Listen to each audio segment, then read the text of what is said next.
Дәуіт қалай пайда болды? Дәуіттің тұсында Ғайдуна деген қаланы ордалы жылан басады.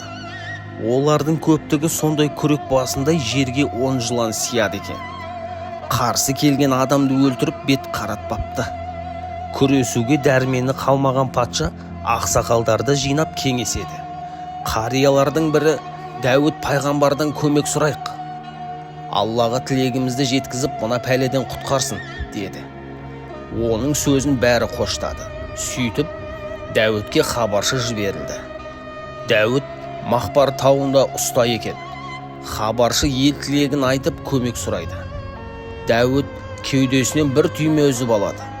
Оны төске қойып, балғамен 3 рет ұрады.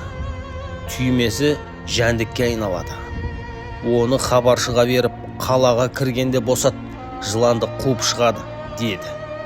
Халқы Дәуітті күтіп отырады. Хабаршыны көріп, Дәуіт қайда деп сұрады. Жігіт жәндікті көрсетіп, міне, деді. Жәндік секіріп түсіп, жыландармен айқасқа түседі. Қылыш қолымен жыланның көзін ойып, қаладан қуып шығады. Ерлігіне риза болған ел оны Дәуіттің жәндігі деп атап кетеді. Оған қасиетті киелі деп құрмет көрсетеді. Үйге Дәуіт келсе, пәле жала есіктен кетеді, құт төбеден келеді, дейді. Дәуіт бар жерде жылан жүрмейді. Дәуітті жер тәуірі жер.